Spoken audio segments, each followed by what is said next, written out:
तो हम लोगों ने पीछे की सारी चीजें देख ली थी, है ना।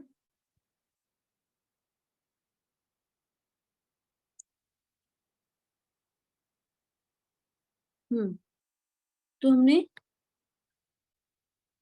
क्या क्या देख लिया था? शिरो रोगों की चिकित्सा, है ना। पित्त शिरो रोगों की चिकित्सा देख लिया था, कफत शिरो रोगों की चिकित्सा देख ली थी। एंड देन शिरो रोगों के साथ हम अब देखेंगे मुख रोग की चिकित्सा क्या है। देखोगे यहाँ पे मुख रोग की चिकित्सा बोल के हेडिंग आई है, 187 है ना, मुख रोगों की चिकित्सा। यहाँ पे सबसे पहले एक चूर्ण आया है, पिप्पल चूर्ण, पिप्पल चूर्ण, उसको अंडरलाइन कर लोगे, सिर्फ नाम अंडरलाइन कर लो, पिप्पल चूर्ण। दूसरा देखोगे तेजो हुआदी चूर्ण, ये सारे मुख रोगों के लिए हैं, तेजो हुआदी चूर्ण। देन इसके बाद देखोगे एक इम्पोर्टेंट योग है क्षार गुटिका। क्षार गुटिका और भी कहीं पढ़े हो, याद आ रहा है कुछ भी? क्षार गुटिका कहीं पढ़ा है?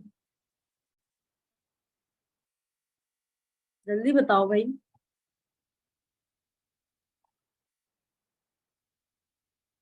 क्षार गुटिका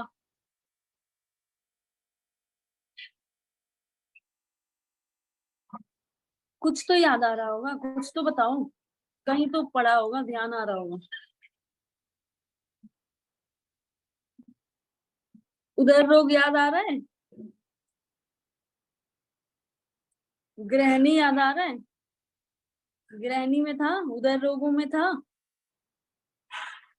कहीं क्षार वटिका था, कहीं क्षार गुटिका था, कहीं क्षार गुडिका था, सोत में देखो क्षार गुडिका था।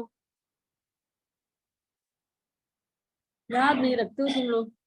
तो देखोगे क्षार गुटिका, है ना, अंडरलाइन करोगे इसको।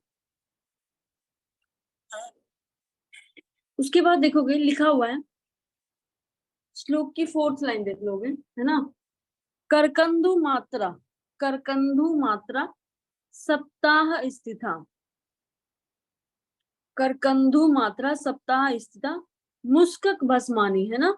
मतलब क्या कह रहा है कि इसकी जो हम टैबलेट बनाएंगे, जो गोली बनाएंगे, वो कितनी बड़ी बनाएंगे? करकंदु मात्रा, मतलब एक करकंदु का मतलब होता है छोटी बेर, एक फ्रूट है ना, उसी के बराबर उसकी एक टैबलेट बनाएंगे। और खाना कितने दिन तक है उसको? पहले देखोगे लिख रहा है कि सप्ताह स्थिता मुस्क भस्मानी, एक टैबलेट बनाएंगे हम करकंदू के बराबर, एक करकंदू के बराबर एक टैबलेट होगी, और बनाने के बाद इसको 1 सप्ताह तक मुस्कक में रख देंगे, है ना, मुस्कक में रख देंगे। देन इसके बाद देखोगे नीचे क्या कह रहा है कि कंठ रोगेशु सर्वेशु, मतलब सभी प्रकार के कंठ रोगों के लिए ये अत्यंत ही अमृत के समान है, अमृतोपमा, है ना, अमृत के समान है ये।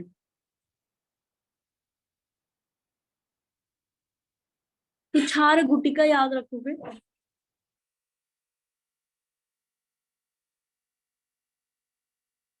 क्षार के नाम पे यहाँ पे देखोगे, श्लोक में भी देख सकते हो, या फिर हिंदी में भी देख लो, श्लोक में ही देख लो, सबसे ज्यादा अच्छा है। श्लोक 2nd लाइन देखोगे, पलाश क्षार, मुस्क क्षार और यव क्षार, 3 प्रकार की क्षार इसमें मिलाई गई है।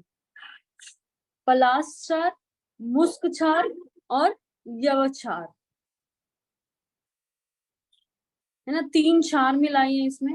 करकंदू के बराबर इसकी टैबलेट बनानी है, और इसको 1 सप्ताह तक हमें मुस्क में रख देना है, और सभी प्रकार के कंठ रोगों में इसका हम यूज करेंगे। तो क्षार गुटिका मुख रोगों में या कंठ रोगों में याद रखोगे। उसके बाद एक सेकेंड इंपॉर्टेंट फॉर्मुलेशन है कालक चूर्ण।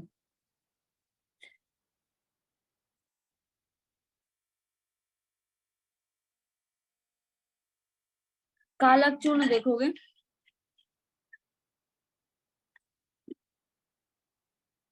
ये भी मुख रोगों के लिए। देखोगे सबसे लास्ट में लिखा हुआ है, 3rd लाइन देख लो सबसे पहले, सछोदरम धारयित, सछोदरम धारयित गल रोग विनाशनम, सछौदरम धारयित गल रोग विनाशनम, मतलब मधु के साथ हम क्या करेंगे, इसका धारण करेंगे। मतलब इसका हमें क्या करना है, धारण करना है। धारण कैसे करेंगे, या तो गंडूस या तो कवल करेंगे, है ना। तो इसको धारण करना है। एंड देन लास्ट में क्या कह रहे हैं, कालकम नामम तत्चूर्णम दंत आस्य गल रोगनु, दंत आस्य गल रोगनु, है ना, दंत मुख और गले के रोग के लिए। जबकि क्षार गुटिका क्या कहता है, सभी प्रकार के कंठ रोगों के लिए। कालक चूर्ण कह रहा है दंत मुख गला सबके लिए है ये, है ना। तो याद रखोगे कालक चूर्ण।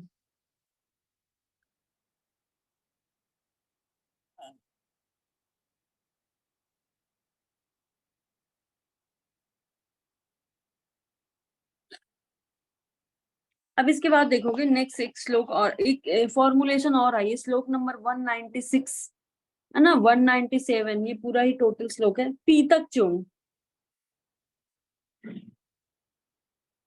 कालक चूर्ण और पीतक चूर्ण।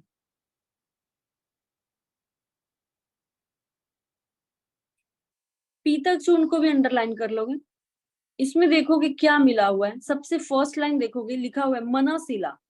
पीतक चूर्ण में मनशिला और हरिताल दोनों ही पड़ा है। पीतक चूर्ण में मनशिला और हरिताल दोनों ही पड़ा है ना, याद रखोगे इसको। और यह क्षार है। तो पीतक चूर्ण में मनशिला, हरिताल, यवक्षार, ठीक है। उसके बाद देखोगे सेकेंड लाइन में माक्षिकेण समायुतम, मतलब मधु मिला के, मधु मिलाना है। देन घृतमंड, घृतमंड भी मिलाना है। दोनों ही मिला के हम इसको चूर्ण को बनाएंगे। और इसको कहाँ यूज करना है, लिखा हुआ है कि कंठ रोगेषु धारयेत्, सभी प्रकार के कंठ रोगों में। और सभी प्रकार, सेकेंड लाइन में देखोगे मुख रोगेषु, कंठ रोगेषु एंड मुख रोगेषु, सभी प्रकार के कंठ रोग और सभी प्रकार के मुख रोगों के लिए ये बहुत ही लाभकारी है ना, पीतक चूर्ण। तो पीतक चूर्ण में देखोगे मनशिला और हरिताल दोनों ही पड़ा हुआ है, इसको थोड़ा याद रखोगे। मनशिला हरिताल है, माक्षिक का मतलब मधु या शहद, और साथ में घृतमंड, हाँ, ये भी मिला हुआ है। तो पीतक चूर्ण, कालक चूर्ण, क्षार गुटिका, है ना। नेक्स्ट हम देखेंगे पाठादि, पाठादि चूर्ण, बस इसका नाम अंडरलाइन कर लो, पाठादि चूर्ण।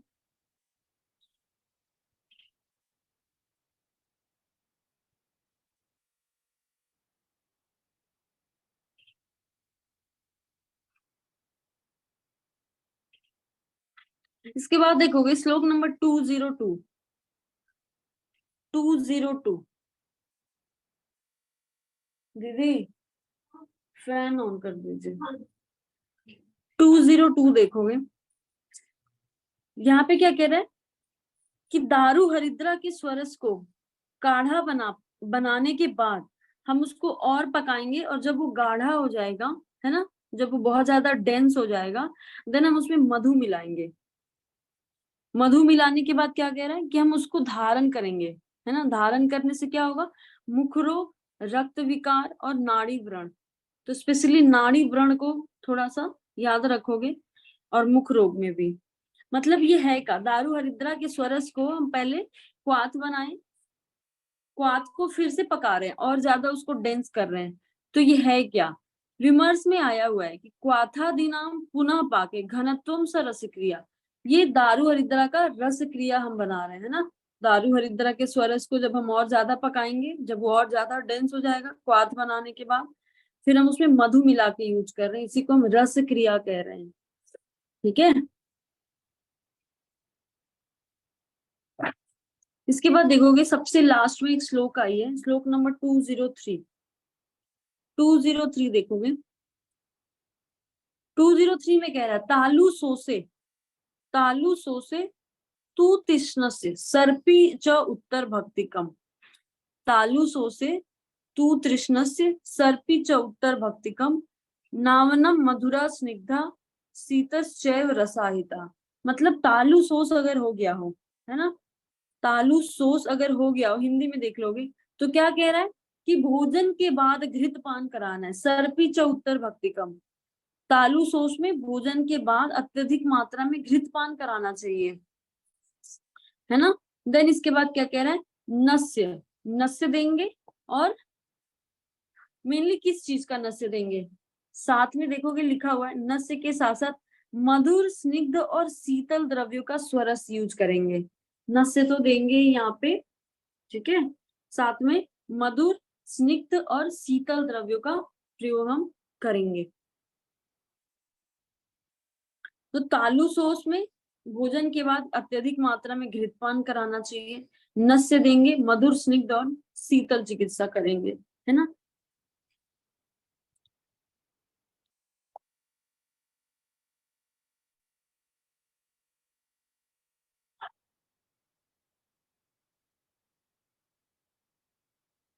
अब देखोगे एक बहुत इंपॉर्टेंट मेडिसिन है खदिरादी गुटिका। ये बहुत याद किए होगे, है ना, कॉलेजेस में बहुत अवेलेबल होते हैं, हम लोग बहुत लिखते भी हैं पेशेंट को, खदिरादी गुटिका, खदिरादी वटी, है ना। तो खदिरादी गुटिका देखोगे लिखा हुआ है, फर्स्ट लाइन देखोगे खदिरादी गुटिका का फर्स्ट लाइन देखोगे, तुला खदिर सारस्य, तुला खदिर सारस्य द्विगुणा अरिमेधसा, है ना। तुला खदिर सारस्य द्विगुणा अरिमेधस्य। मतलब क्या है, खदिर सार एक तुला लेंगे, एक तुला है, तोला नहीं है, ये तोला और तुला में डिफरेंस होता है। एक तोला चार कितना होता है, एक तोला कितना बराबर होता है, बताओ जल्दी से।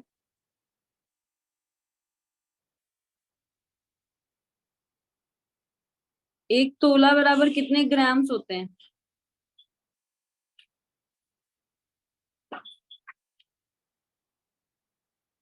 12 ग्राम होता है, 12 ग्राम्स।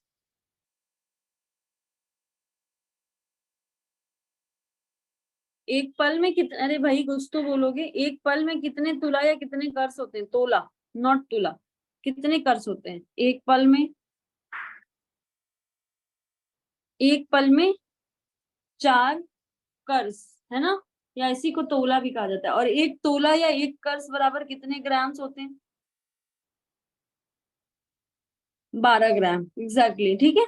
एक तोला में या एक कर्स दोनों इक्वल होता है, एक तोला या एक कर्स 12 ग्राम के आसपास माना जाता है, ठीक है। तो वो तोला होता है। यहाँ पे एक तुला का मतलब हो गया 100 पल, 100 पल, ठीक है, याद रखोगे तुला और तोला में डिफरेंस है ना। एक तुला बराबर 100 पल होता है। तो यहाँ पे एक तुला खदीर सार मिलाना है और 2 तुला अरीमेद, तो दोनों ही इंग्रेडिएंट याद रखोगे, एक तुला खदीर सार और 2 तुला अरीमेद मिलाना है, ठीक है।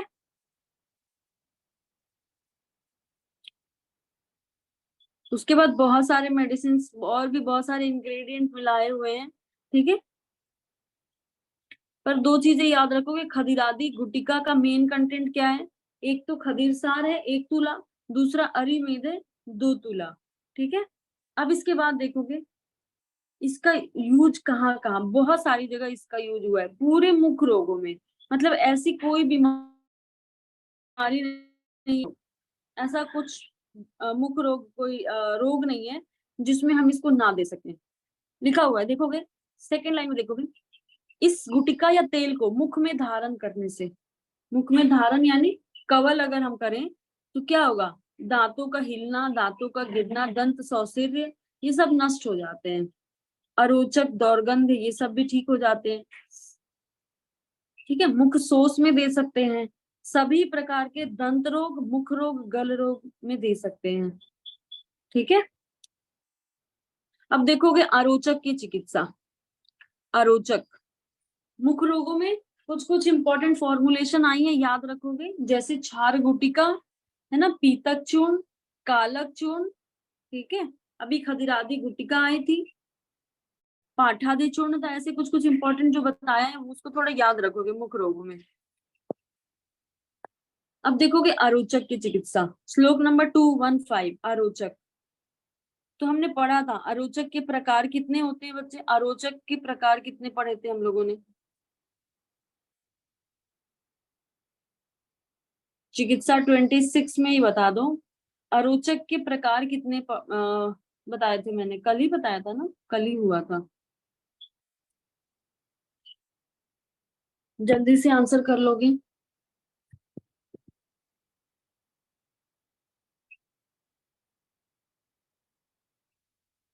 बोलो भाई। 5 टाइप्स। 5 टाइप्स क्या क्या होते हैं बेटा? वातज, पित्तज, कफज, सन्निपातज हम्म। and and the last one आगंतुज। इज आगंतुज। आगंतुजा। ठीक है, लास्ट वन इज आगंतुजा। या फिर अगर हम सूत्र स्थान में जाएंगे, सूत्र स्थान में वहां पे आगंतुज की जगह पे द्वेष जन्य कर दिया है ना। बात दोनों की एक ही होती है, द्वेष जन्य या आगंतुज। बाहर की चीजों को देख लेंगे तो द्वेष हो सकता है ना, कुछ खाने वाने की चीजें, कुछ पर्टिकुलर कोई एक ऐसी चीज, तो वो द्वेषजन्य या आगंतुक में इंक्लूड कर लिया है। तो अब आरोचक की चिकित्सा कह रहे हैं कि आरोचक में हम क्या चिकित्सा देंगे। मान लो तुम्हें खाना खाने का मन ना करे, है ना, तुमने कुछ देख लिया ऐसा जो खाना खाने का मन नहीं कर रहा है, तो अब तुम क्या चिकित्सा करोगे? खुद की भी क्या चिकित्सा करोगे? तो कह रहा है सबसे पहले कि कवल ग्रह, अरुचो कवल ग्रह, कवल धारण करेंगे। ठीक है, देन मुख धावन, धूम मुख धावन, धूमपान कराएंगे, है ना, मुख प्रक्षालन कराएंगे। एंड देन मनोज्ञम अन्नपानम, हर्षण और आश्वासन चिकित्सा, मतलब मन के अनुकूल खाना पीना करेंगे, है ना, मन के अनुकूल खाना पीना और हर्षण और आश्वासन चिकित्सा करेंगे। मतलब यहाँ पे काउंसलिंग भी करेंगे पेशेंट की।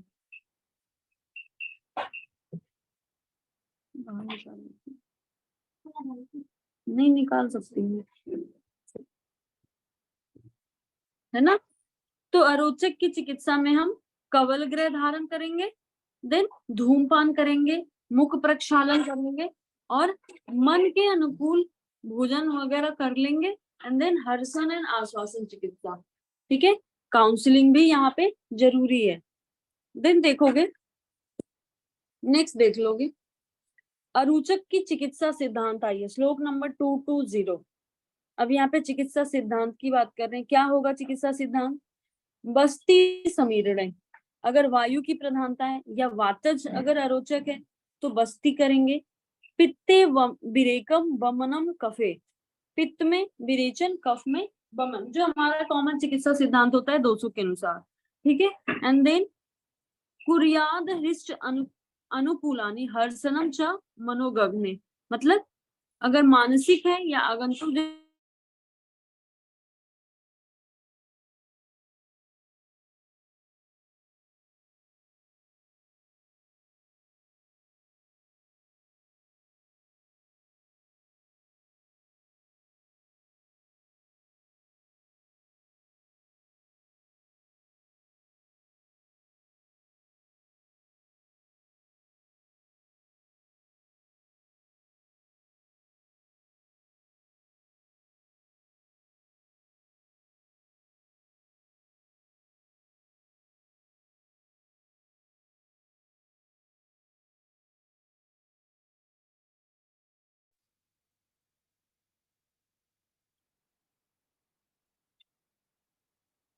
है ना। कर्ण रोगों की चिकित्सा देखोगे, हम्म, काट दीजिए, वो काट दीजिएगा, रोई, हाँ।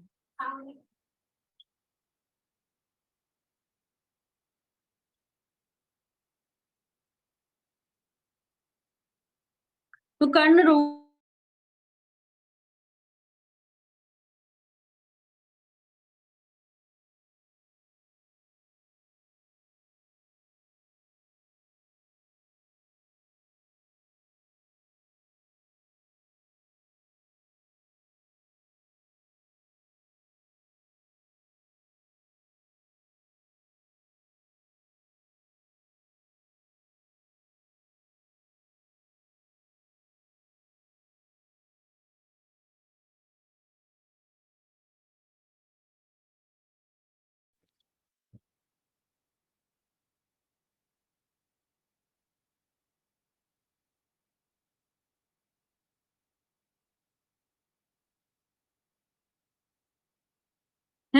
तो कर्ण रोगों की चिकित्सा क्या क्या थी? कर्णशूले वातनाशक चिकित्सा, किसकी तरह? पीनस के समान। और इसमें क्या क्या आ जाता है देख लोगे, प्रदेह, पूरन, नस्य, ये सारी चीजें आती हैं। और इसके अलावा पाक श्रावे व्रण क्रिया, अगर कान में पाक हो गया हो, जैसे मान लो कान में कर्ण रोग हुआ है, अंदर कुछ एक बॉयल हुआ है और वो पक गया है, पस फॉर्मेशन हो गया है, ठीक है, या फिर अगर उससे स्राव हो रहा है, ठीक है, तो या तो कर्ण पाक हो गया हो या कर्ण स्राव हो गया हो, वहां पे कैसी चिकित्सा करेंगे? व्रण नाशक चिकित्सा करेंगे। लिखा हुआ है व्रण नाशक चिकित्सा करेंगे, है ना। एंड देन लास्ट में श्लोक में कह रहा है कि भोज्यानि च यथा दोषम कुर्यात्, जिस दोष की प्रधानता हमें मिलेगी उसी दोष के समान, उसी दोष को ध्यान में रख के हम चिकित्सा करेंगे, और साथ में तेल आदि का पूरन करेंगे, है ना।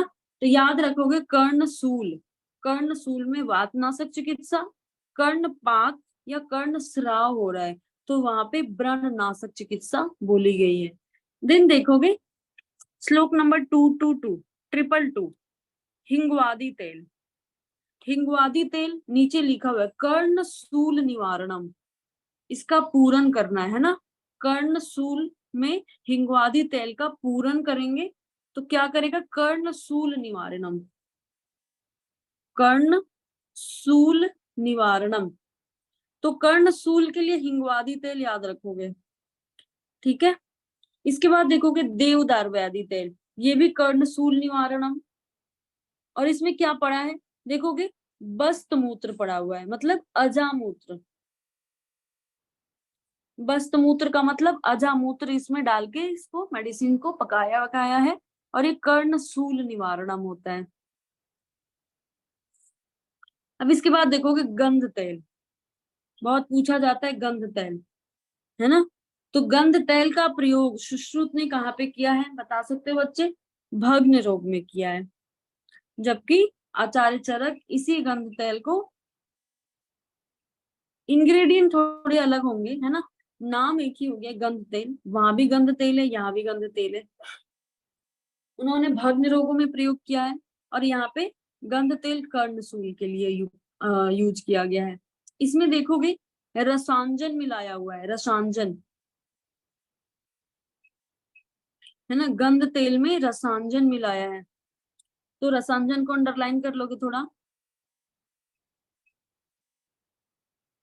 और कर्णशूल, तो कर्णशूल के लिए हिंगवादी तेल, देवदारव्याधि तेल, गंध तेल, ठीक है।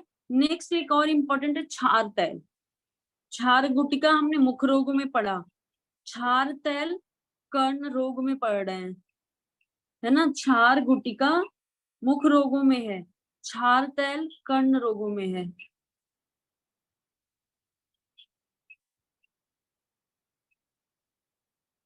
लास्ट में देखोगे श्लोक नंबर 229, लास्ट में देखोगे श्लोक नंबर 229 क्या कह रहे हैं, कहाँ कहाँ इसका प्रयोग करेंगे क्षार तेल का?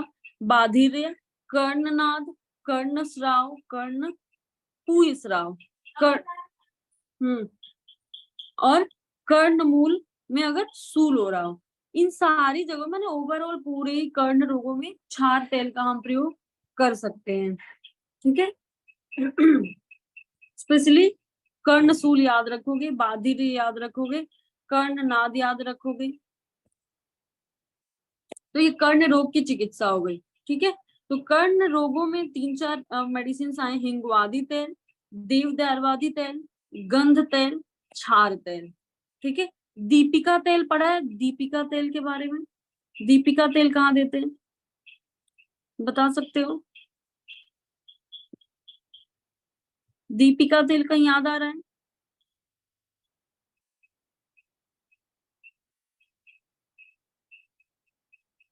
दीपिका तेल भी कर्णशूल में देते हैं, है ना। कर्ण रोग में बहुत सारे आ गए ना बच्चे, तो कर्णशूल में देते हैं। दीपिका तेल को बनाने की पूछता है, उसमें क्या है, बृहत पंचमूल का कास्ट लेंगे, है ना। और कितनी बड़ी, पूछा जाता है कि दीपिका तेल बनाने में जो कास्ट का प्रयोग करेंगे वो कितनी लंबाई होनी चाहिए? 18 अंगुली लंबाई होनी चाहिए, है ना। उसको लेंगे 18 अंगुल लंबा, 18 अंगुल लंबा कास्ट लेंगे, और उसको क्या करेंगे, एक छौम वस्त्र में लपेट देंगे। कॉटन का कपड़ा होता है, पतला सा मार्किन जैसा होता है ना, उसी को छौम वस्त्र कहा जाता है। उसको लपेट लेंगे और उसको तिल के तेल में डुबा के रखेंगे। जब पूरा अच्छे से सोख हो जाएगा, देन हम क्या करेंगे, और भी उसमें उस छौम वस्त्र में कुछ कुछ मेडिसिन जैसे त्रिकटु वगैरह मिला के रखते हैं, लपेट देते हैं। देन हम उसको एक एंड से क्या करेंगे, आग लगा देंगे और नीचे एक पात्र कोई रख देंगे।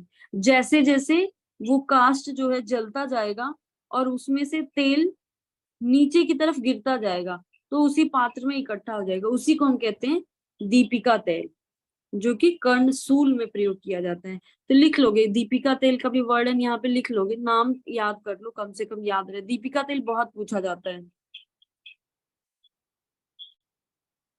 ठीक है, अब देखोगे श्लोक नंबर 231। श्लोक नंबर 231, नेत्र रोगों में बिडालक, हेडिंग आई है नेत्र रोगों में बिडालक, है ना, नेत्र रोगों में बिडालक का प्रयोग।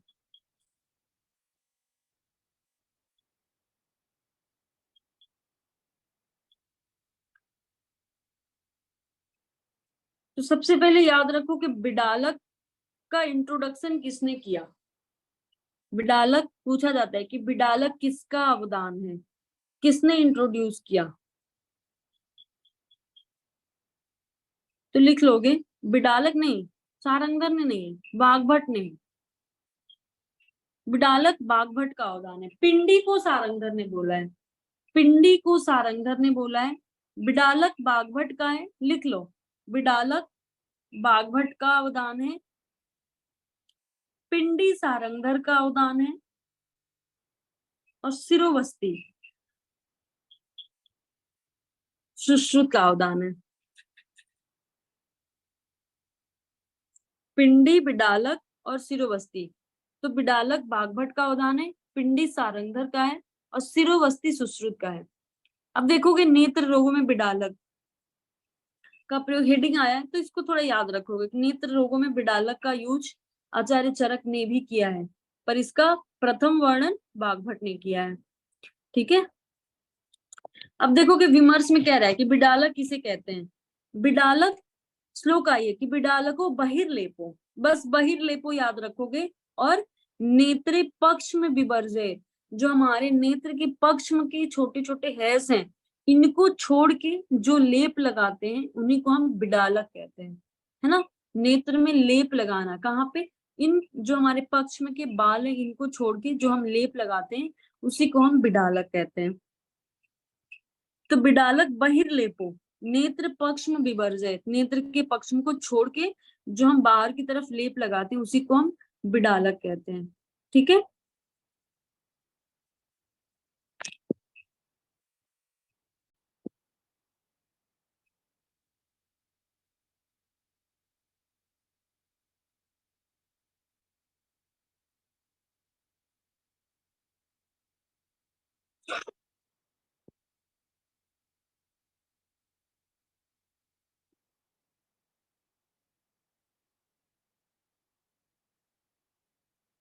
नेक्स्ट देखो,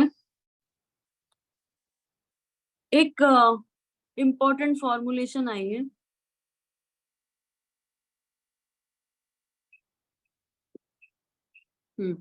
एक इम्पोर्टेंट फॉर्मुलेशन देखो कि बृहत्यादि वर्ती, बृहत्यादि वर्ती, श्लोक नंबर 240, बृहत्यादि वर्ती। नाम याद करोगे बृहत्यादि वर्ती, इसमें अजा क्षीर को मिलाया है ना। इसको क्या करेंगे, सारे मेडिसिन लेंगे, जैसे बृहति है ना, सिग्रू है, इन सारे द्रव्यों को लेंगे और इसको अजा दुग्ध में क्या करेंगे, मैश करेंगे। अजा दुग्ध में मैश करने के बाद इसको हम क्या करेंगे, बर्ती बना लेंगे, मतलब बर्ती बना लेंगे। वर्ती बनाने के बाद इसका प्रयोग हम कहाँ करेंगे, वातज अक्षी रोगिणुत, वातज नेत्र रोगों में बृहत्यादि वर्ती का प्रयोग करेंगे, और इसमें अजा क्षीर का प्रयोग किया गया है। ठीक है, दिन देखोगे सैंधवादी वर्ती, उसके ऊपर भी है सुमन कोरकादि वर्ती। तो बृहत्यादि वर्ती ज्यादा याद रखोगे, दिन साथ में सुमन कोरकादि वर्ती, सैंधवादी वर्ती भी याद रखोगे। ठीक है,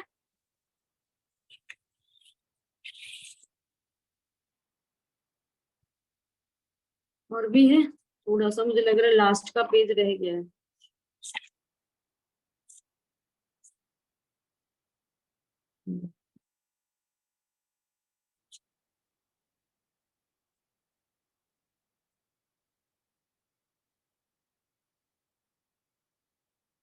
देखोगे बच्चे, बुक से देख लो, है ना।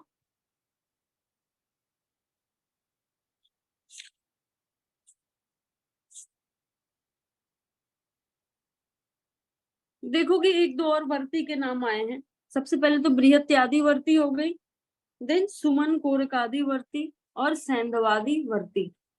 देन एक दो और वर्ती के नाम याद कर लो, अमृतादि वर्ती, अमृतवादी वर्ती। एंड एक चूर्णांजन का प्रयोग आया, श्लोक नंबर 247 248। देखोगे चूर्णांजन, चूर्णांजन, है ना, चूर्णांजन का भी प्रयोग आया है।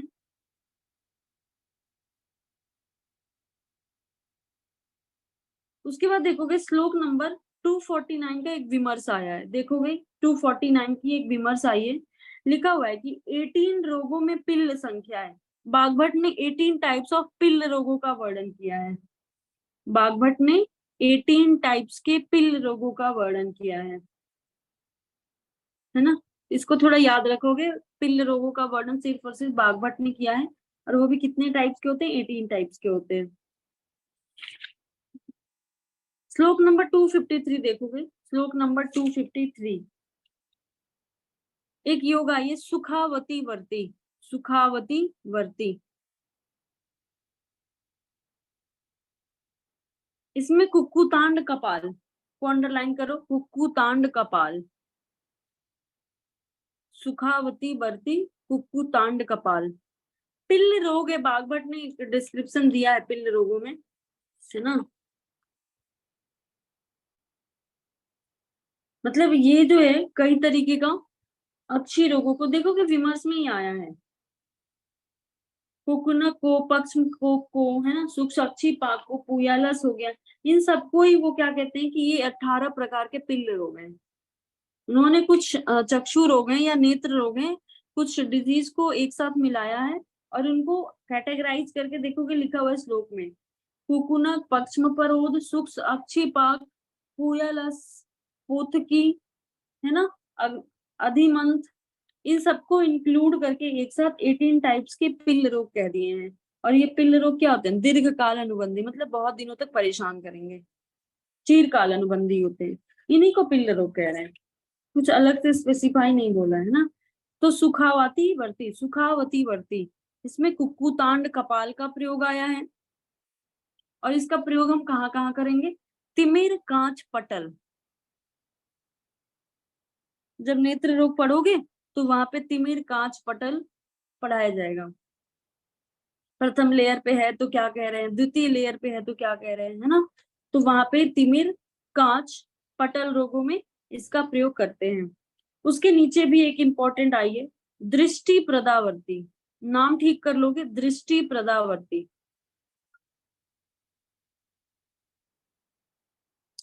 दृष्टि पदावर्ती। श्लोक में आया है, श्लोक में देख लोगे, अगर कंफ्यूजन हो रहा है तो 255 एकदम लास्ट में लिखा हुआ है, एसाम दृष्टि प्रदावर्ती। हिंदी में नाम गलत लिख दिया है, तो दृष्टि प्रदावर्ती। इसमें देखोगे क्या क्या मिला है, इसमें भी कुक्कुतांड त्वक मिलाया है, कुक्कुतांड त्वक, कासीस मिलाया है, और अयोरजा। तीन चीजें याद रखोगे, कुक्कुतांड कपाल, शुद्ध कासीस, और अयोरजा मतलब लौ रज मिलाया है। ठीक है, अब इसको बनाना किसमें है, अजा पैसा, अजा दुग्ध में इसको भी बनाना है। और रखेंगे कहाँ, जब ये वर्ती बन जाएगी तो हम इसको कहाँ रखेंगे, लिखा हुआ है कि अजा, अजा पैसा पिष्टवा भावे ताम्र भाजने, ताम्र के पात्र में हम इसको रखेंगे। तो याद रखोगे, दृष्टि प्रदावर्ती में ताम्र के पात्र में रखने की बात की गई है, अजा दुग्ध में इसको बना के या पीस के। ठीक है, फिर इसके बाद क्या कह रहा है कि सप्तरात्रम स्थितम भूयम पिष्टवा क्षीरेण वर्तयेत। फिर 7 दिन के बाद से क्या करेंगे, इसको बाहर निकालेंगे और फिर से इसको अजा दुग्ध में पीस के एक वर्ती बनाएंगे। और इसका प्रयोग कहाँ बोला है? एसाम दृष्टि प्रदावर्ती अंधास्य अभिन्न चक्षुषा, मतलब अंधे पुरुष को भी दिखाई देने लगता है इस वर्ती के प्रयोग से, इसलिए इसका नाम रखा गया है दृष्टि प्रदा, दृष्टि प्रदान करने वाली। अब इसके बाद देखोगे नीचे एक और योग आया है, तिमिरघ्न अंजन। तिमिरघ्न अंजन, तिमिरघ्न अंजन याद रखोगे, इसमें देखोगे किस चीज से बना है ये, लिखा हुआ है कि बदने कृष्ण सर्पस्य निहितम मांस अंजनम, मतलब काले सर्प के मुख में 1 मास तक काला सूरमा रख देंगे। पहले तो सबसे पहले काला सांप पकड़ के ले आओगे, बड़ा सा, है ना, ब्लैक कलर का, और उसको क्या करोगे? बेहोश कर दोगे, तभी तो, वरना तो सांप तो हमें क्या करेगा? अच्छे से स्वागत तो करेगा नहीं हमारा। तो हम क्या करेंगे? लिखा हुआ है कि कृष्ण सर्प के मुख में अंजन को रख देंगे, बना के अंजन को उसमें रख देंगे। और कितने दिनों के लिए? 1 मास के लिए, कम दिन के लिए नहीं रखना है, 1 मास तक उसके मुख में रख देना है। और फिर उसको जब हम बाहर निकालेंगे, देन हम उसमें कुछ कुछ चीजें मिलाएंगे, जैसे सेंधा नमक है ना, और चमेली की पुष्प, इसको मिला के फिर हम इसका वर्ती बना के क्या करेंगे? अंजन जैसा बना लेंगे। एंड देन हम इसका प्रयोग तिमिर रोग में करते हैं। कृष्ण सर्प के मुख में रखा हुआ अंजन तिमिर रोग नाशक होता है। ठीक है, बहुत डेंजरस काम है ये। उसके बाद देखोगे पिप्पल्यादि रसक्रिया, पिप्पल्यादि रसक्रिया, बट याद रखोगे कृष्ण सर्प के मुख में अंजन को रखना है। ये कहाँ पे बोला गया? कौन सा रोग नाशक होता है? तिमिर रोग नाशक होता है। जो अंजन हम करेंगे उससे तिमिर रोग नाशक होता है। इसके बाद पिप्पल्यादि रसक्रिया,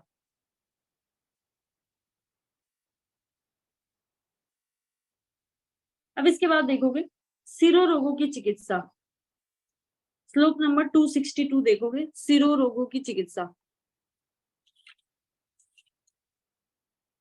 श्लोक नंबर 262, सिरो रोगों की चिकित्सा क्या कह रहा है? खालित्य, पालित्य और हरिलोम। कल हमने पढ़ा था कि केस भूमि दग्धवा, अगर अत्यधिक दग्ध हो जाए तो खालित्य, मतलब ज्यादा जल जा रहा है, केस भूमि ज्यादा जल जा रही है तो सारे बाल गिर जा रहे हैं, उसको हम खालित्य कह रहे थे। पालित्य में क्या हो रहा था?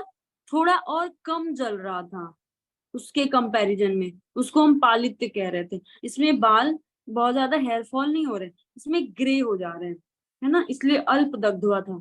देन हरिलोमता, मतलब अत्यधिक अल्प मात्रा में जो दग्ध हो रही है, अल्प, अति अल्प, है ना, तो यहाँ पे हम उसको हरि केसता, मतलब मंकी के जैसे हमारे बाल के कलर हो जाते हैं, उसी को हरि केसता बोला है।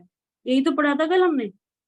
अब इसकी चिकित्सा में बोला गया कि खालित्य, पालित्य और वली, हरिलोमता, इन सब में सबसे पहले क्या कराएंगे?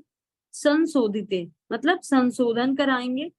संशोधन का मतलब जो भी दोष प्रधान होगा, है ना, जैसे मान लो वमन विरेचन। साथ में क्या कह रहा है? सेकंड लाइन में देखोगे नस्य तैले, तैल का नस्य देंगे, है ना। सिरो वक्र प्रलेप, वक्र का मतलब मुख होता है, मैंने बताया था एक दिन, वक्र का मतलब मुख होता है।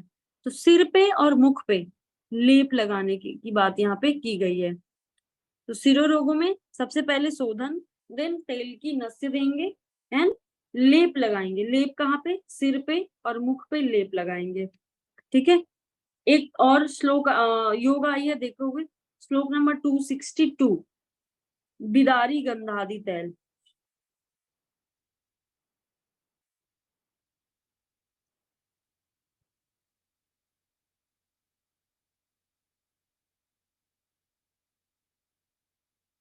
बिदारी गंधादि तैल, इसी श्लोक नंबर 263 के सेकंड लाइन में देखोगे लिखा है अणु तैलम वा नस्यम स्याद अणु तैलम वा खालित्य पालित आयतम, मतलब अणु तैल का प्रयोग अगर हम खालित्य और पालित्य में नस्य के रूप में करें तो काफी इफेक्टिव रिजल्ट होता है ना। अगर पेशेंट मिले तो करके देख सकते हो। अणु तैल खालित्य और पालित्य रोगों में अणु तैल का नस्य दोगे, बहुत इफेक्टिव होता है। देन सहचरादि तैल, सहचरादि तैल।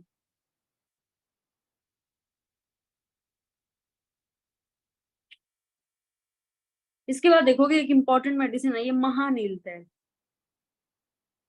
महानील तैल वही लिख लोगे। सुश्रुत महानील तैल का प्रयोग कहाँ पे बोले हैं? कुष्ठ में बोले हैं। सुश्रुत महानील तैल, महानील घृत आया है सुश्रुत में, तैल नहीं आया, घृत आया है। सुश्रुत महानील घृत कुष्ठ रोगों के लिए, जबकि चरक में महानील तैल की बात की गई है।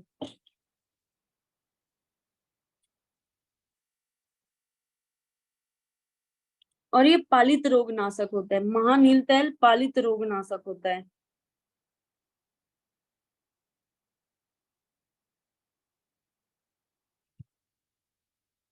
अब इसके बाद देखोगे एक और है प्रपौंडरिकादि तैल। प्रपौंडरिकादि तैल सबसे लास्ट में एक चीज आई है, देखोगे प्रपौंडरिकादि तैल का जो फॉर्मुलेशन है श्लोक नंबर 276 277 कृष्ण आत्रे भाषितम, ये कृष्ण आत्रे ने बोला है। ठीक है। अब इसके बाद देखोगे एक और योग आई है श्लोक नंबर 279 तिल आदि योग। तिल आदि योग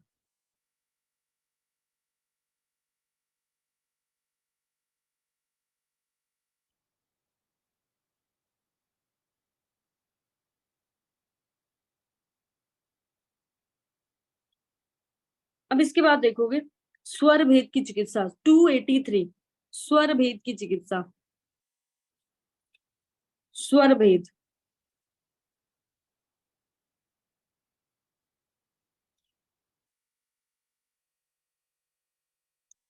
देखोगे श्लोक नंबर 283 की श्लोक में क्या कह रहे हैं? स्वर भेद में सर्पीसु परिभक्तानि स्वर भेदे अनिलात्मकम तैलेसु चतुष्प्रयोगे बलारासना अमृता है।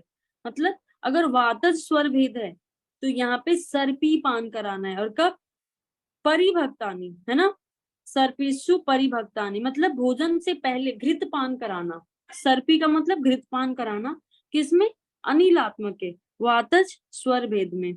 ठीक है। या फिर हम बला रासना और अमृता, बला रासना अमृता आदि के तैल बनाएंगे। इन सभी द्रव्यों के प्रयोग से एक तैल बनाएंगे, इसका प्रयोग करेंगे किसमें? वातज स्वर भेद में।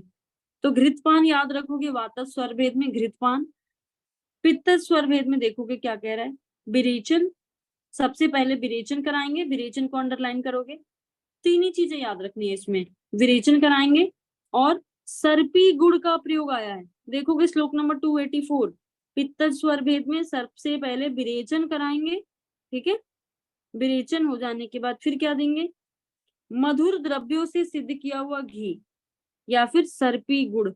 सर्पी गुड़ कहाँ पे पढ़ा था हमने? जल्दी से बताओ बच्चे। सर्पी गुड़ क्षीणा मैम, शतक क्षीण। छत्रछीन में पढ़ा था। ठीक है। तो वो भी पित्त सामक होता है, इसलिए यहाँ पे भी स्वर भेद में सर्पी गुड़ का प्रयोग आया है। देन घृतम तिक्त जीवनीयम वृषस्य च, मतलब तिक्त घृत का बात बोला है। तिक्त घृत देंगे, जीवनीय घृत देंगे, है ना। और वृषस्य, वृषस्य का मतलब वासा घृत, है ना। वासा का सिनोनिम है, इसलिए यहाँ पे वासा घृत। तो एक दो क्वेश्चन और बनता है, तिक्त घृत का वर्णन कहाँ पे आया है? कुष्ठ बुक में देख लो, कुष्ठ में आया है। जीवनीय घृत वात रक्त में अभी हमने पढ़ा नहीं है। उसके बाद क्या है? अड़ूस आदि, मतलब वही बासा, जीवनीय है ना। राजक्षमा में जीवनीय घृत,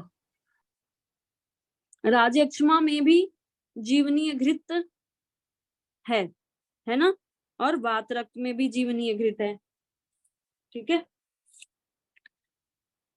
इसके बाद देखोगे वृषस्य, वृषस्य का मतलब वासा। वासा घृत कहाँ पे बोला गया है बच्चे? ज्वरा में नहीं, वासा किस रोगों की श्रेष्ठ मेडिसिन है? रक्त पित्त की श्रेष्ठ औषधि है ना। रक्त पित्त की श्रेष्ठ औषधि है वासा। तो वासा घृत का प्रयोग रक्त पित्त में। बीएसपी हमने याद किया था, वासाघृत, शतावरी घृत, पंचमूल घृत। अब देखोगे कफज स्वर भेद। कफज स्वर भेद में कफ की प्रधानता है तो वमन कराएंगे सबसे पहले। यहाँ पे लिखा हुआ है कफज स्वर भेद में तीक्ष्ण शिरोविरेचन। हिंदी में देखोगे लिखा हुआ है तीक्ष्ण शिरोविरेचन। उसके बाद वमन विरेचन धूमो यवान्य कटु सेवनम, इसको थोड़ा अंडरलाइन करोगे। 286 कफज स्वर भेद में सबसे पहले तीक्ष्ण शिरोविरेचन, इसके बाद विरेको वमनम धूमो यवान कटु सेवनम। विरेचन कराएंगे, वमन कराएंगे और धूमपान कराएंगे। साथ में भोजन कैसा देंगे? यव का भोजन देंगे और कटु रस वाले द्रव्यों का प्रयोग करेंगे। तो ये कफज शिरोरोग के लिए ये चिकित्सा बोली गई है। विरेचन और वमन दोनों है, तो कंफ्यूज नहीं होना है। कफज रोगों में विरेचन और वमन दोनों है, साथ में धूमपान। धूमपान के बाद भोजन कैसा देंगे? यव अन्न का भोजन देंगे। देखो ऐसे तो तुम लोगों को मालूम है कि कफज रोगों में वमन कराते हैं, है ना, वमन श्रेष्ठ बोला गया है। लेकिन कभी जब टीकाएं पढ़ोगे, है ना, टीकाएं पढ़ोगे तो विरेचन को भी पित्त के साथ साथ कफ रोग नाशक भी बोला गया है। जब टीका पढ़ोगे, है ना, तो वहां पे लिखा गया। और ऐसे तो जनरली मालूम है कि कफ का वमन में वमन कराते हैं, पित्त में विरेचन कराते हैं। पर कहीं कहीं पे देखोगे पित्तज रोगों में के साथ साथ कफज रोगों में भी विरेचन की बात बोली गई है ना। जैसे यहाँ पे एग्जाम्पल के लिए, तो जब टीकाएं पढ़ोगे पंचकर्म के ऊपर जो टीकाएं लिखी गई हैं या चरक सिद्धि स्थान के ऊपर, उसमें लिखा हुआ है कि पित्तज रोगों के लिए विरेचन तो श्रेष्ठ बोला गया है, पर पित्त के साथ अगर कफ भी मिला हुआ है, पित्त के साथ कफ का अनुबंध है, तो भी हम विरेचन कराएंगे। ठीक है, तो इसलिए यहाँ पे कफज स्वर भेद में विरेचन की भी बात बोली गई है। तो यहाँ पे कंफ्यूज नहीं होना है, कफ के पित्त के साथ साथ कफ को भी ठीक करता है विरेचन। ठीक है, अब इसके बाद नेक्स्ट देखोगे 288 देखोगे रक्तज स्वर भेद की बात बोली गई है। रक्तज स्वर भेद, यहाँ पे क्या कह रहा है देखोगे, जांगल पशु पक्षियों के मांस। रक्तज रोगों में रक्तज स्वर भेद में जांगल पशु पक्षियों का मांस प्लस और क्या देंगे? द्राक्षा, बिदारी, इक्षुरस। द्राक्षा, बिदारी और इक्षुरस का प्रयोग किसके साथ? घी और मधु के साथ। घी, मधु और शर्करा तीनों ही पित्त सामक होता है ना। घी भी पित्त सामक है, मधु भी पित्त सामक है और शर्करा भी। तो इन तीनों के साथ हम द्राक्षा वगैरह का प्रयोग तो करते ही हैं पित्तज रोगों में। द्राक्षा, इक्षुरस, जितने भी मधुर रस प्रधान चीजें होती हैं सब पित्त का समन करती हैं। तो पित्त ही रक्त है। ठीक है, तो यहाँ पे भी द्राक्षा, विदारी, इक्षुरस में मधु, घी और शर्करा का प्रयोग आया है। इसके बाद देखोगे 289 देखोगे लिखा हुआ है, हिंदी पढ़ के देख लो कि क्षयज कास की चिकित्सा यहाँ पे करेंगे। क्षय कासग्नम लिखा हुआ है, क्षय कासग्नम मतलब क्षयज कास की चिकित्सा यहाँ पे करेंगे। और साथ में पित्तज स्वर भेदग्नम शिरावेदश्च रक्तजे, मतलब जो पित्तज स्वर भेद की चिकित्सा है वो भी यहाँ पे करेंगे और फिर शिरावेद भी करेंगे। तो याद रखोगे, स्पेशली उसको थोड़ा सा हाईलाइट कर लोगे। रक्तज स्वर भेद में शिरावेद, है ना, रक्तज स्वर भेद में शिरावेद करना बताया गया है। और क्षयकाश की चिकित्सा और पित्तज स्वर भेद की चिकित्सा दोनों ही इसमें की जा सकती है। इसके बाद देखोगे श्लोक नंबर 290। श्लोक नंबर 290 ये सन्निपातज। सन्निपातज में देखोगे लिखा हुआ है श्लोक में, सन्निपाते हिता सर्वा। सभी चिकित्सा सन्निपातज में कर सकते हैं जो जो वातज, पित्तज, कफज की है। साथ में लिखा हुआ है न तू सिरा व्याधन, इसमें सिरा व्याधन नहीं करेंगे। जबकि जो रक्तज है वहां पे सिरावेद करने के लिए बोला है ना। सन्निपातज में हम सिरावेद को छोड़ के सारी क्रियाएं इंक्लूड कर सकते हैं। तो सन्निपात स्वर भेद में स्पेशली याद रखोगे सारी क्रियाएं करेंगे एक्सेप्ट सिरावेद।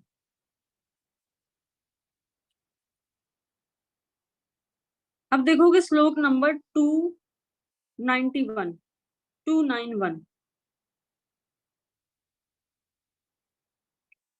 श्लोक में क्या कह रहा है कि वात पित्त कफा नृणाम बस्ती हृदय मूर्ध संश्रयान। मतलब जो वात पित्त और कफ दोष हैं ये सिर हृदय और बस्ती रोगों में आश्रित होते हैं। और इनकी चिकित्सा कैसे करेंगे? तस्मात् संस्थान, इनकी चिकित्सा हम संस्थान के अनुसार करेंगे या फिर दोषों के अनुसार हम करेंगे। जिस मार्ग की चिकित्सा होगी दोष होगा या फिर जिस दोष प्रधान व्याधि होगी, जो भी दोषों की प्रधानता होगी। कफ की प्रधानता है तो वमन, पित्त की प्रधानता है तो विरेचन, है ना। और अगर वायु की प्रधानता है तो या तो वस्ती होगी या तो स्निग्ध द्रव्यों का सेवन होगा, है ना। तो ये हम दोषों के अनुसार संस्थान के अनुसार चिकित्सा करेंगे। तो इसको रेफरेंस के लिए याद रखोगे, पूछ सकता है कि ये श्लोक कहाँ से लिया गया है या किसके रेफरेंस में बोला गया है। ठीक है, अब इसी के विमर्श में एक श्लोक आई है, देखोगे। दोषा कदाचित कूपयंती जीता लंघन पाच में, ये तू संशोधने शुद्धा न तेषाम पुनरुद्भव। ये चरक सूत्र स्थान का श्लोक है ना। यहाँ पे क्या कह रहा है कि अगर हम दोषों को लंघन और पाचन से ठीक करते हैं, वो भी एक ट्रीटमेंट प्रोसीजर है ना। लंघन पाचन कराना, दीपन कराना। तो डिफरेंस क्या है, क्यों हम शोधन पे ज्यादा फोकस करते हैं, शोधन कराना क्यों जरूरी होता है, वही बता रहा है कि अगर हम शोधन वगैरह को छोड़ के लंघन और पाचन चिकित्सा सिर्फ कर रहे हैं तो उससे क्या हो जाता है, दोषा कदाचित कूप्यन्ते, कभी कभी दोष अपने अकॉर्डिंग अनुकूल, अगर अपने अनुकूल चीजें मिल गई उनको तो दोष फिर से प्रकोपित हो सकते हैं। मान लो कि दीपन पाचन करा दिया, जो प्रॉब्लम थी वो ठीक हो गई, फिर से कुछ ऐसा देख लिया खाने का मन कर रहा है जो उसके लिए निदान है, तो फिर से दोष प्रकोप हो जाएगा। ठीक है, तो वही कह रहा है कि दोषा कदाचित कूपयंती, वो कभी कभी कुपित भी हो सकते हैं, परंतु अगर हमने संशोधन करा लिया, ये तो संशोधन है, अगर हमने संशोधन करा लिया तो न तेसाम पुनरुद्भवा, वो दोबारा उद्भव नहीं होगा। इसलिए शोधन चिकित्सा को बेस्ट कहा गया है ना, समन के कंपैरिजन में। अब इसके बाद देखोगे 292 एक श्लोक आई है।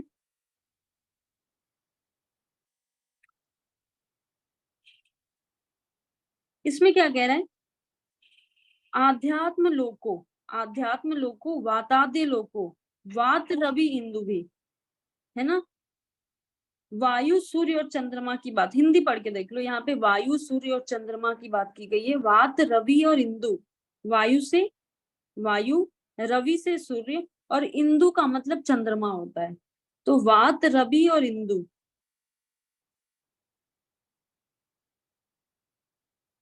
ये अगर सही से रहें, अपने अपने कुछ इनमें गड़बड़ी ना हो, तो हमारे दोष भी स्थिर रहते हैं। क्योंकि दोष जो बाहर हैं वही अंदर भी हैं। हमारे शरीर में जो चीजें बाहर हम इन्वायरमेंट में देखते हैं वही चीजें हमारे शरीर में भी हैं। पंचमहाभूत बाहर भी है, पंचमहाभूत से हम भी बने हुए हैं, है ना। तो अगर बाहर जो चीजें हैं वही हमारे अंदर भी वही चीज है। उसी को कंपेयर करके बोल रहा है कि वात रवि और इंदु अगर बाहर स्थिर रहते हैं तो हमारे भी दोष क्या होते हैं, स्थिर रहते हैं। ठीक है, तो दोषों से कंपेयर करके वहां पे बोला गया है। देन इसके बाद देखोगे श्लोक नंबर 293, ये रेफरेंस थोड़ा याद रखोगे, लिखा हुआ है, हिंदी पूरा श्लोक अंडरलाइन कर लो, है ना। लिखा हुआ है कि विरुद्धैरपि न तु एते गुणे घ्नन्ति परस्परम। मतलब वायु पित्त और कफ परस्पर एक दूसरे से मिलते जुलते नहीं है, सबकी क्वालिटीज अलग अलग हैं, सबके काम अलग अलग हैं, पर फिर भी एक साथ हमारे शरीर में रहते हैं। ये वायु पित्त और कफ एक साथ हमारे शरीर में रहते हैं। और वही कह रहा है कि न तू विरुद्धैरपि न त्वेते गुणे घ्नन्ति परस्परम। मतलब ये आपस में विरोध होते हुए भी हमारे शरीर में एक साथ रहते हैं और ये कोई घात नहीं पहुंचाते, हमारे शरीर को किसी तरीके का कोई नुकसान नहीं पहुंचाते अगर ये प्राकृत अवस्था में रहे तो। ठीक है, सेकंड लाइन क्या कह रहा है,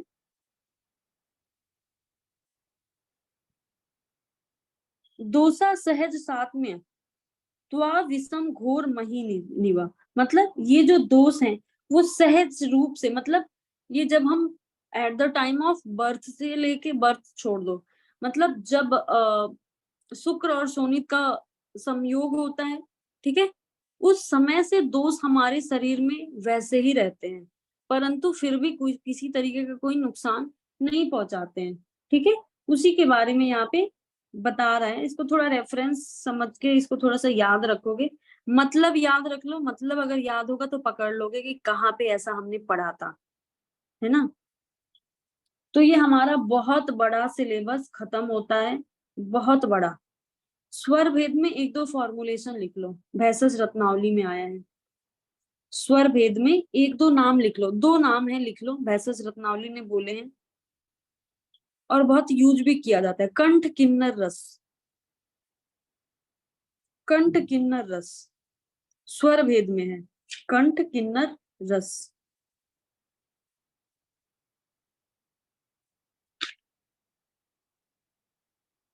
इसके बाद देखोगे स्वर भेद में वमन नहीं आया है, जितने भी हमने शोधन प्रोसेस पढ़े, है ना, कहीं कहीं पे जब हम उसमें सिद्धि स्थान पढ़ेंगे तो वहां पे स्वर भेद में वमन को कॉन्ट्रा इंडिकेटेड बोला गया, जबकि यहाँ पे कफज स्वर भेद में वमन की बात की गई है, वमन के साथ साथ विरेचन की बात की गई है कफज स्वर भेद में, जबकि जब सिद्धि स्थान पढ़ोगे तो वहां पे वमन कॉन्ट्रा इंडिकेटेड बोला गया है। ठीक है, तो कंठ किन्नर रस स्वर भेद में भैसज रत्नावली ने बोला है। और एक नाम लिख लो, अजमोदादी चूर्ण,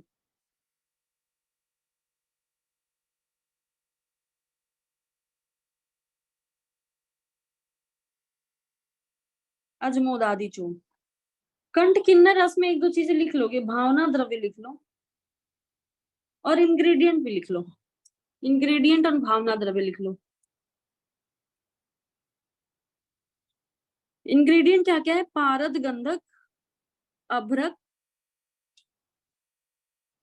पारद गंधक अभ्रक, लौ,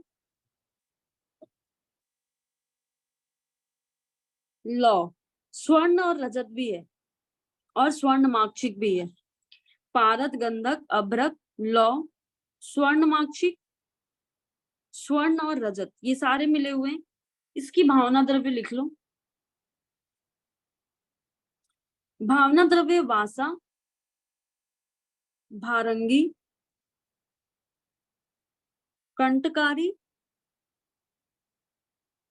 आद्रक और ब्राह्मी स्वरस, आद्रक और ब्राह्मी स्वरस, वासा, भारंगी, कंटकारी, आद्रक और ब्राह्मी स्वरस की भावना देंगे।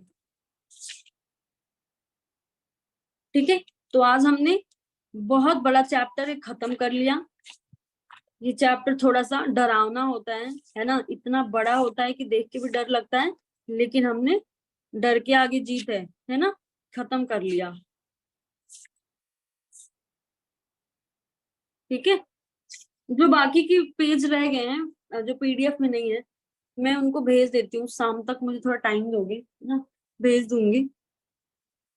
थोड़ा सा कोशिश करो इस चैप्टर को थोड़ा थोड़ा याद करने की, अदरवाइज ये कभी याद नहीं होगा। अगर इसको छोड़ दिए अभी तो ये कभी नहीं याद होगा, इतना याद रखना। इसको रोज थोड़ा थोड़ा पढ़ो, है ना, थोड़ा थोड़ा करके याद करो। बहुत ज्यादा चीज तो हमने छोड़ ही दी है, जो मैक्सिमम इम्पोर्टेंट चीजें वही याद रखो। ठीक है, मेडिसिन के नाम वगैरह फॉर्मुलेशन जो है उसको याद रखो। बाकी फिर कल मिलते हैं, है ना। कल कौन सा डे है, फ्राइडे है, ठीक है, कल मिलते हैं। ठीक है, किसी को कोई डाउट है बच्चे, कोई क्वेश्चन पूछना है।